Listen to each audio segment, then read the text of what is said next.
The webinar format today will consist of 2 presentations that will be approximately 30 minutes each.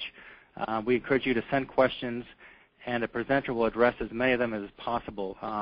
If the presenters are unable to get to them, we will definitely answer those offline and get back to you there. But depending on time, they'll answer as many as possible.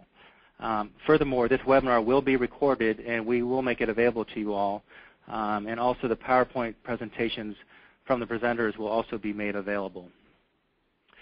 Before I introduce our first presenter, I wanted to thank our 2 sponsors, Saul Ewing, LLP, and All Search Professional Staffing, Inc.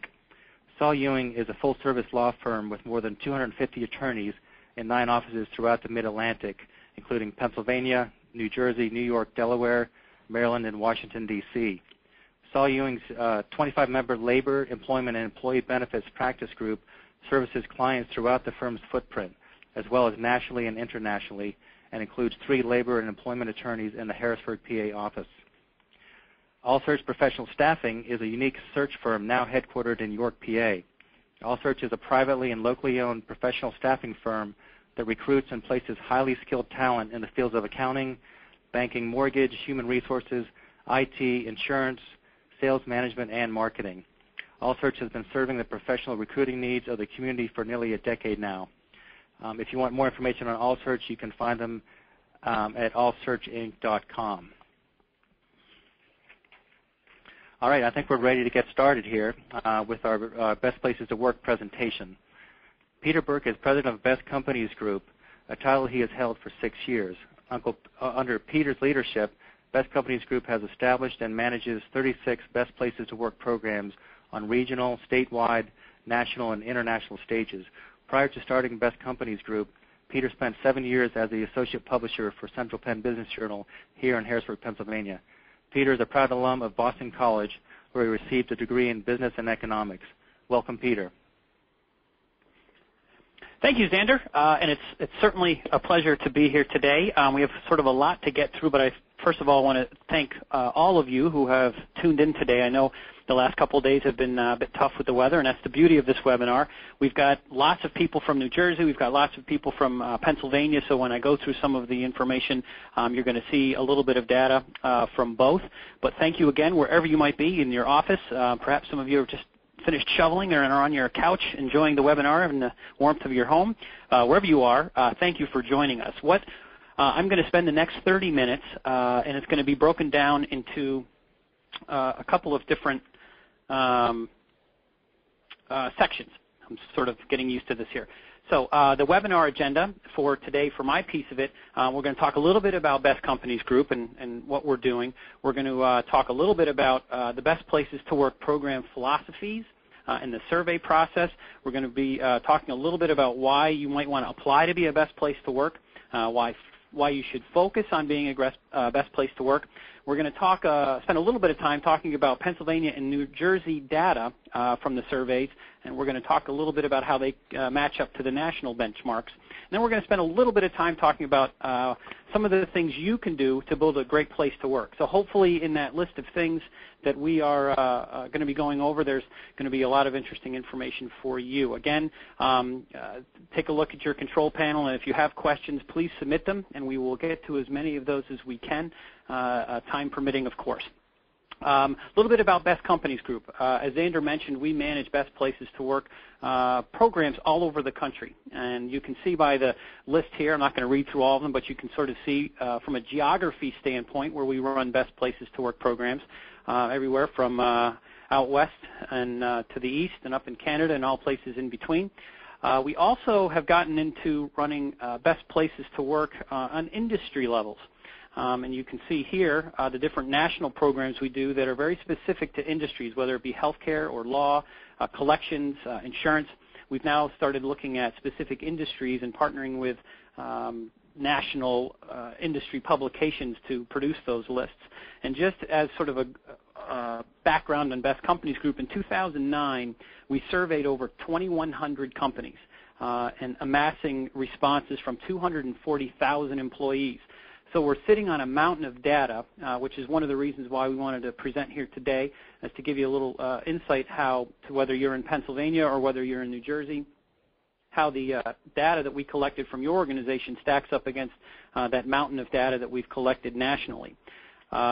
Next up, I want to talk a little bit about the program philosophies that we have when we run Best Places to Work programs. I think probably chief among them is our mission to identify and recognize outstanding employers, whether it's in your state or in an industry, and doing so by asking the employees what they think. I think it's a big difference from some of the other employer of choice programs where you're just looking at employer benefits, but we've decided that this is the way to go. If you want to know if it's a great place to work, you need to ask the employees. And we do that by using state-of-the-art surveys to collect the information, but we also have our own human analysis that we put to that process to produce the most credible lists that we can.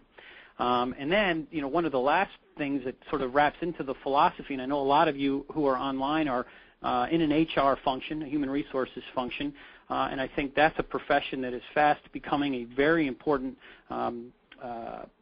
function within an organization. And we'll talk a little bit more about that in a minute. So next up, I want to talk a little bit about some of the program basics. Some of you are on the line because you've been through the process. You know a little bit about it. There are a lot of you who are on the line and watching because you want to learn more about what it means to go through this process. And I'll spend just a little bit of time talking about that as well. First of all, you need great publishing partners. Obviously, Central Penn Business Journal and NJ Biz, serving New Jersey, have been partners since the beginning, and their role in this is to help promote it, obviously, but also both of those organizations produce publications that get distributed all over the state, as well as running the events that recognize those organizations who make the list. So couldn't do this process without a core, central, well-known and recognized publication. So kudos to those two organizations for starting this type of program. Companies who want to participate do so voluntarily, and they register at either bestplacestotworknj.com or bestplacestotworkinpa.com. And just you might want to write this note down when you think about those web pages. A lot of the information about the process and what the surveys look like and what the reports look like and the timelines, all of that can be found at the website. It's not just a place to register, but it contains all of the program details. All of the companies that want to go through this process have agreed to go through a two-part assessment process. The first part is an employer survey where we collect information about you as an employer. The second part is the employee survey, and that's a pretty extensive survey that includes 76 questions that we ask each of the employees in your organization working in that particular state. The program is open to all businesses that have a minimum of 25 employees working in the state, and I think it's probably important to note that you do not need to be headquartered in Pennsylvania if you're participating in the Pennsylvania program, and you don't need to be headquartered in New Jersey if you want to participate in the New Jersey program. As long as you've got 25 employees working in the state, you are an employer that we want to hear from if you think you're a great place to work. The employer survey makes up 25% of our evaluation, and the employee survey makes 75% of the evaluation. So again, back to the core philosophy is that the overwhelming majority of the evaluation is based upon what the employees have to say. And in order for your data to be credible, we need to see at least 40% of those we survey respond. And that makes the data credible, and which makes the evaluation a credible process as well. We then, Best Companies Group, goes through and does the analysis. We determine the list. It's actually a two-part process. One, we determine if you're great, if you're a great place to work, and of all the companies that are great places to work, we determine where they rank amongst each other, and we create size categories so that there's a little bit more of an apples to apples when it comes to smaller and medium-sized companies and the larger companies. After the analysis and the list determination is done, as I mentioned earlier, there's a publication and an event recognizing the winners, which is truly a great thing that those business journals do. And if you've ever been to